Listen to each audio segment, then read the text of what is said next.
the first DCD of today's evening. With your round of applause, please help me welcome Mr. Pramod and Preeti Yadav!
Pramod and Preeti.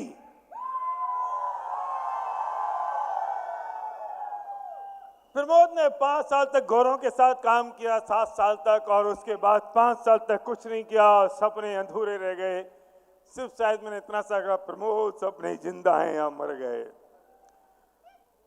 और प्रमोद ने जिस speed के साथ काम किया, जिस डेडिकेशन और सबमिशन के साथ काम किया, Pramod really we are proud of you. Your hard work, your dedication, तुम्हारी जो मेहनत है टीम के साथ, वो बहुत जबरदस्त है। Really I am proud of you. Pramod भैया, प्रीति भाभी के लिए मैं इतना बोलना चाहूँगा कि जब पहली बार प्रमोद भैया को फ़ोन किया, अभी हम पीछे ग्रीन रूम में डिस्कस कर रहे थे, तो ये बैठने को तैयार नहीं थे, सुनने को तैयार नहीं थे। इनको ऐसा लगा कि यार जिस इंडस्ट्री को मैं छोड़ चुका हूँ, उस इंडस्ट्री से मेरा विश्वास उठ चुका है। पर एक बार इन्होंने जब विश्वास कर लिया, तो मुझे याद है कि इनके पास गाड़ी भी नहीं हुआ करती थी। इन्होंने हज़ारों किलोमीटर मोटरसाइकिल पर बैठकर बिजनेस को बिल्ड किया, और अब कुछ ही दिनों में एक लग्जरी गाड़ी लेने के लिए तैयारी है।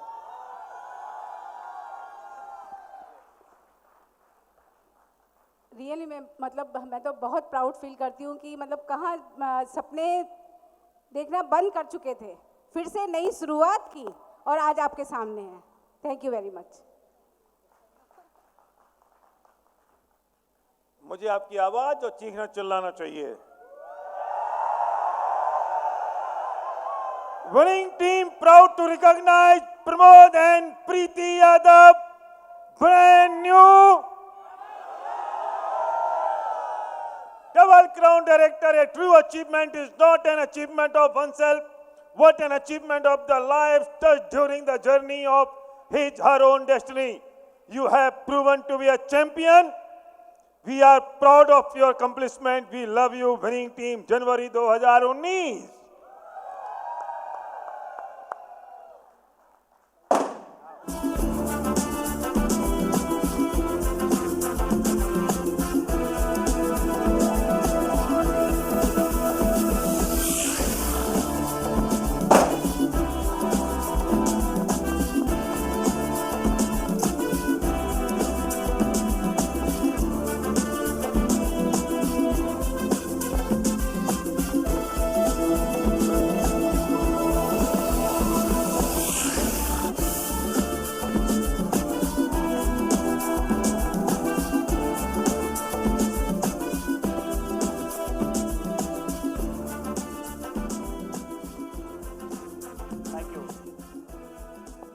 Thank you, I love you. Good morning. Radhe Radhe. मैं अपना जो कुछ भी बताऊं उससे पहले मैं राधे राधे। और मैं चाहूंगा कि सबसे पहले ये श्रेय जो जाता है हमारी फैमिली को जाता है। मैं चाहूंगा कि मेरी ब्यूटीफुल वाइफ प्रीति यादव कुछ दो शब्द कहें, और मेरे बच्चे वंश एंड वंशिका मेरे साथ हैं, तो पहले मैं वंश को दूंगा। गुड मॉर्निंग, मेरा नाम वंश यादव है और मैं मथुरा से बिलोंग करता हूँ।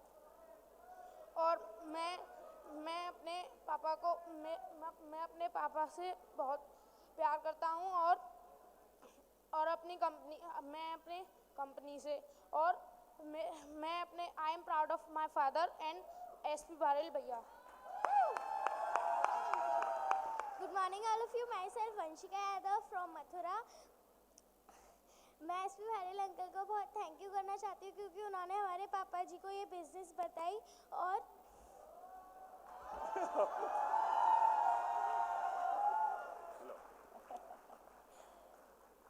Thank you. गुड मॉर्निंग, मेरा नाम प्रीति यादव है, मैं मथुरा से बिलोंग करती हूँ। और सबसे पहले थैंक यू बोलूँगी मैं भगवान को, क्योंकि इतना अच्छा बिजनेस हमारे बीच में आया। और थैंक यू बोलूँगी मैं अपने एसपी बारेल सर और संध्या भाभी जी को, क्योंकि उन्होंने ही हमको ये बिजनेस बताया था। पहले हमने और भी बिजनेस किया तो उसमें हम सक्सेस नहीं हुए थे, लेकिन ये बिजनेस उनकी एक कॉल गई थी, वो हमारे जीवन में बहुत महत्वपूर्ण हुई है। मैं उनको बार बार थैंक यू बोलूँगी, क्योंकि मैंने कभी नहीं सोचा था कि इस बिजनेस में हम इतने अच्छे ग्रोथ करेंगे और इतना अच्छा हम पैसा बनाएंगे और हमारे सपने सब इतने अच्छे उससे पूरे होंगे। क्योंकि हम जहाँ कहीं अब जाते हैं या शॉपिंग करने या कुछ करने, पहले तो हमें सोचना पड़ता था, लेकिन अब इतना हुआ है कहीं भी चले जाएं पॉकेट की साइड में हमें नहीं देखना पड़ता है कि पैसे हैं कि नहीं हैं। और मैं यहाँ ये सब जितने भी लोग बैठे हैं इनसे सबसे यही कहूँगी, आपने ये बेस्टी ज्वाइन कर लिया है तो मतलब कुछ आगे पीछे कुछ न सोचें। और मैं विनिंग टीम को थैंक यू बोलूँगी, क्योंकि उन्होंने इतना अच्छा सिस्टम बनाया है और लाखों लोगों की ज़िंदगी चेंज हो रही हैं। और यहाँ सपने तो मतलब सभी देखना चाहते हैं कि हमारे सपने पूरे हों, किसी के कोई सपने होते हैं, किसी के कोई, तो मतलब यहाँ आके सारे सपने पूरे हो रहे हैं हमारे। थैंक यू, बस इतना ही बोलूँगी मैं। जोरदार तालियां। दोस्तों, मेरा नाम प्रमोद यादव। मैं बचपन में छोटा था। बचपन में कितने लोग छोटे थे? जिन्होंने हाथ नहीं उठाए, क्या वो बड़े थे? तो छोटा था। और तभी मेरी एजुकेशन जो हुई वो 5 तक मैं पढ़ा था सरस्वती विद्या मंदिर में। मैं मथुरा से बिलोंग करता हूँ, जहाँ लॉर्ड कृष्णा सिटी बोली जाती है मथुरा। वहाँ से 25-30 किलोमीटर दूर मेरा गांव पड़ता है, और धाना खेमा, वहाँ से बिलोंग करता हूँ। और मेरे सपने तो बहुत बड़े थे पहले से ही, क्योंकि मेरी फैमिली में सभी जॉब बैकग्राउंड से हैं। तो जब मैं एजुकेशन लेने के बाद 5 तक मैं वहाँ पढ़ा, और इंटरमीडिएट मैंने फरे से की, और उसके बाद मैं बीएससी करने के लिए आगरा कॉलेज में चला गया। मेरे पापा जी आर्मी में थे, उन्होंने मुझे बेस्ट देना चाहा, जो भी मैं चाहता था वो मुझे देना चाहा। लेकिन जॉब में आप जानते हैं कितनी कंप्रोमाइज़ की ज़िंदगी होती है। मैं आप सभी से यहाँ पे एक सवाल करना चाहता हूँ कि जॉब में पहले महीना ख़त्म होता है या पैसा? इतने सारे लोग यहाँ बैठे हैं, सबका पैसा पहले खत्म हो जाता है, सब एग्री करते हैं। ऐसा मेरे साथ भी था, मैं कोई अलग नहीं हूँ। ऐसा ही मेरी ज़िंदगी में चल रहा था। और उसके साथ साथ मैं बीएससी करने के लिए गया, तभी मैं 19 साल का था, तभी मेरी पुलिस में जॉब लगी।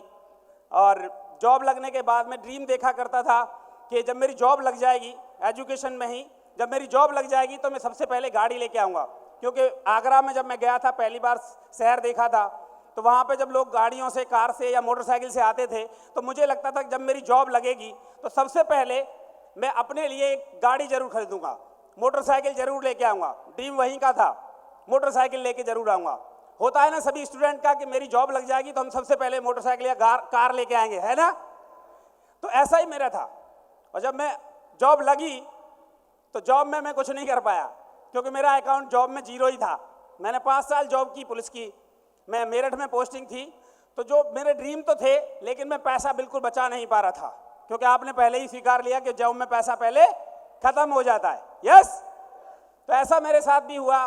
फिर मेरे एक और ख्याल मन में आया कि यार, जब मेरे पापा जी रिटायरमेंट के बाद आने के बाद घर में खेती कर रहे हैं, मेरे ताऊजी एक और जॉब में थे, वो भी रिटायरमेंट के बाद खेती कर रहे हैं, एक और उनसे बड़े ताऊजी आर्मी में थे, वो भी रिटायरमेंट के बाद खेती कर रहे हैं, तो मैं नहीं चाहता था अपनी ज़िंदगी को खेती में लगाना। इसलिए मैंने वो डिसीजन लिया कि मैं जॉब छोड़ दूंगा।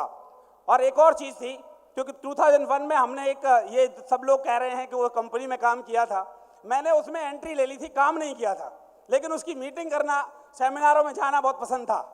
और वहाँ से 4 सिद्धांत सीखे थे पैसे वाले बनने के। वहाँ बताया गया था कि कभी किसी की नौकरी ना करें, नौकरी करने वाला करोड़पति अरबपति बनता है क्या? तो पहला, कभी किसी की नौकरी ना करें। दूसरा, अपना खुद का व्यवसाय करें।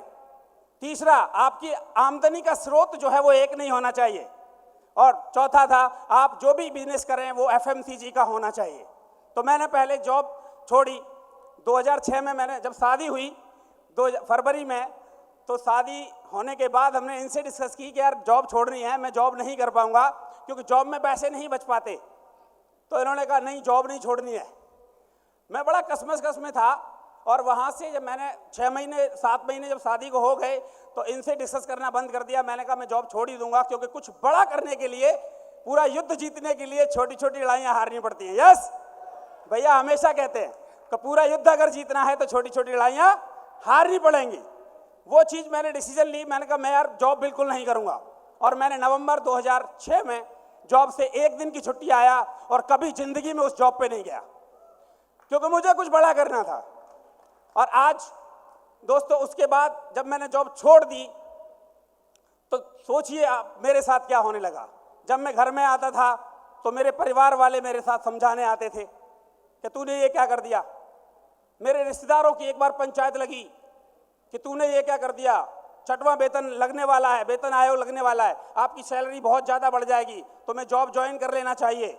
वहाँ से लेटर आते थे, तभी मेरे पास जब भी लेटर आते थे तभी पंचायत लग जाती थी कि तुमने भरी थाली में लात मारी है, तुमने बहुत बुरा किया है। दोस्त समझाते थे, रिश्तेदार कहते थे कि तूने भरी थाली में लात मारी है, बूढ़ा हो जाएगा, कीड़े पड़ेंगे तेरे, कुछ नहीं कर पाएगा। मतलब ये शब्द मैंने झेले थे। तो मैंने जब वो शब्द जब मुझे कहते थे तो मुझे लगता था कि यार ये सही है, मैं सही हूँ, मैं इनको प्रूव करके दिखा दूंगा कि मैं सही हूँ, क्योंकि मेरा डिसीजन सही है। मैं अपनी ज़िंदगी को अपने तरीके से जीना चाहता था। मैं सोचता था कि मेरा कोई बॉस ना हो, मेरे पास कोई हुक्म ना चलाए। मैं इसलिए जॉब को रिजाइन करके आया और कुछ बड़ा करना चाहता था, क्योंकि जॉब में 5 साल जॉब किया, मेरे अकाउंट में 0 पैसा था। तो मैंने सोचा अगर मैं 20 साल भी कर लूँगा तब भी तो 0 ही रहने वाला है। तो इसलिए मैंने जॉब को रिजाइन किया। एंड देन कुछ करने की ठानी। लोगों के ताने सहे, रिश्तेदारों ने मुझे बुलाना छोड़ दिया। मेरे मम्मी पापा चाहते थे, जब मैं बिल्कुल ही नहीं गया तो वो चाहते थे कुछ बड़ा करे और कुछ ये करके दिखाए। इसलिए हम फिर गांव से निकल के मथुरा में शिफ्ट हुए। और मथुरा में शिफ्ट होने के बाद हमने अपना, पापा जी ने रिटायरमेंट के बाद एक प्लॉट लिया था, और उस प्लॉट में हमने जीजाजी के थ्रू परमिशन मांगी कि जीजाजी पापा जी से परमिशन ले लो, मैं इस प्लॉट में मार्केट बनाना चाहता हूँ। और जीजाजी के थ्रू परमिशन मिली और मैंने उस प्लॉट में जो लिया था उसमें अपनी एक मार्केट बनाई। और मार्केट बनाने, पापा जी ने बोला था कि मैं 1 रुपया आपको नहीं दूंगा, तुम जो करना चाहें वो कर सकते हैं, मेरे से पैसा बिल्कुल नहीं मांगना। तो हमने वो 3 साल कैसे काटे हमें पता है। मैं थैंक्स करना चाहूँगा, मेरे एक मित्र हैं जेई देवकरण सिंह, वो यहाँ पे भी हैं, अभी क्राउन डायरेक्टर हैं, 1.5 लाख रुपए महीने बनाते हैं, WRV गाड़ी ले चुके हैं। वो 3 साल मैंने उनके सहारे से काटे। वो बिजली विभाग में हैं, इसलिए मैंने क्या किया, उनके साथ वो दलाली करना शुरू कर दिया। जब कनेक्शन करवाने जाते हैं ना 200-500 रुपये लेते हैं। मैंने वो 3 साल उनके साथ लिए, 3 साल बिताए, और 3 साल में मैंने अपना जो मार्केट बनाया था उसमें लगभग 35 लाख रुपए का खर्चा हुआ था। उस मार्केट को कंप्लीट करने में 35 लाख रुपए का कर्जा हो गया था, और वो कर्जा हमने चुकाया था उसी मार्केट में बनी हुई दुकानों को बेच के। तो लोगों को और कहने का मौका मिल गया था कि ये तो अब तो बाप को बर्बाद करके ही छोड़ेगा। पहले तो नौकरी को छोड़ाया, अब उसकी मेहनत का प्लॉट भी ये खा के चला जाएगा, ये बाप को बिल्कुल बर्बाद कर देगा। दोस्तों, मैं उस बात को यहाँ आज भी दिल में लगाए बैठा हूँ, और इसीलिए इमोशनल ड्रीम मेरा वही है कि मैं उन गांव वालों को, उन समाज को, उन दोस्तों रिश्तेदारों को ये प्रूव कर देना चाहता हूँ कि प्रमोद यादव में वो कमी नहीं है। वो प्रूव कर देना चाहता हूं कि जो मार्केट मैंने बिक गई थी मेरी, वो मार्केट मेरी है और मैं उसमें से खरीद लूंगा। और आज मैंने उसमें से, जब 18 दुकानें बिक गई थी, 18 तो बिकी थी, वो बात अलग रही, लेकिन खुशखबरी ये है कि अब मात्र 6 दुकानें रह गई हैं, 12 दुकानें परचेज कर चुका हूं।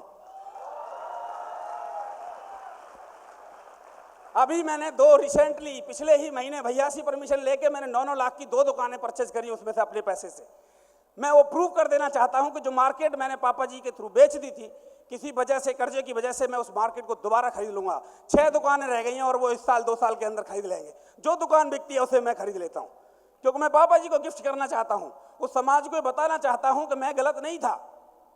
इसलिए आपको इमोशनल ड्रीम बनाना पड़ेगा।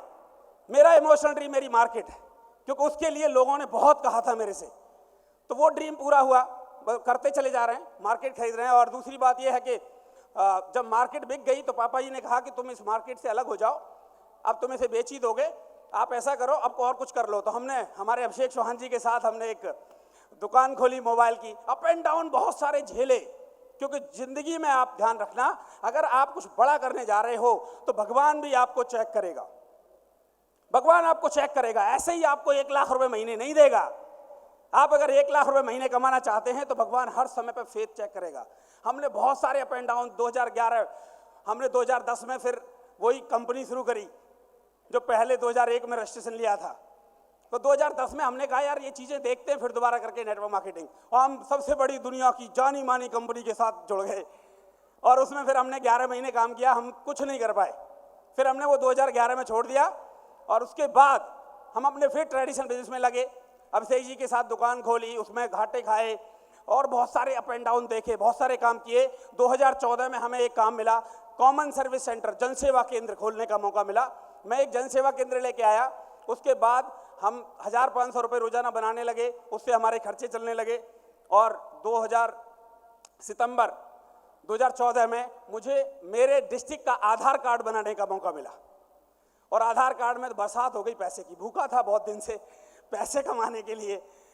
तो आधार कार्ड मैंने बनाए और बहुत सारा पैसा मैंने आधार कार्ड से बनाया। उस मार्केट में से उसी आधार कार्ड से 2 दुकानें फिर परचेज करी 2014 में। और वो ड्रीम पहले से ही था और आज भी है। और 2014 सितंबर, अक्टूबर, नवंबर, दिसंबर, जनवरी, फरवरी 2014, 15 मैंने वो मार्केट से 2 दुकानें परचेज करी। एंड देन फिर मार्च में आधार कार्ड में मंदी आ गई, तो मैं कुछ और ढूंढ ही रहा था। मैं जब कुछ ढूंढ रहा था तभी एक कॉल आती है, क्योंकि 1 जुलाई से 7 जुलाई 2015 डिजिटल इंडिया वीक मनाया गया था दिल्ली में। और हमें इनवाइट किया था सभी डिस्ट्रिक्ट कोऑर्डिनेटर को, जो कॉमन सर्विस सेंटर से जुड़े हुए थे, ई डिस्ट्रिक्ट से जुड़े हुए थे। नरेंद्र मोदी जी ने हमें वहाँ इनवाइट किया था दिल्ली में, इंदिरा गांधी इंडोर स्टेडियम में। मैं वहाँ पे गया हुआ था और 1 तारीख की बात थी जुलाई में। तभी मेरे पास एक कॉल आती है, प्रमोद क्या तुम अपनी ज़िंदगी बदलना चाहते हो? क्या तुम्हारे कुछ सपने हैं? अगर हैं बजाना, रुको अभी। अब अगर हैं तो कल 2 तारीख को दिल्ली हेड ऑफिस में आ जाओ। मैंने कहा यार ये तो वही बात हो गई पहली वाली। मुझे वो बात याद आई, लेकिन मैं एहसान करना चाहता था। आज मैं ऋणी रहूंगा उस महान व्यक्तित्व का जिन्होंने मुझे बिजनेस दिया, लेकिन पास्ट प्रोग्रामिंग मेरी जो थी वो खराब थी। मैंने कहा ये फिर दोबारा इसीलिए कॉल आई है कि इनका धंधा तो कुछ चल नहीं रहा, मेरे को कॉल करके फिर दोबारा वहीं बुला रहे हैं।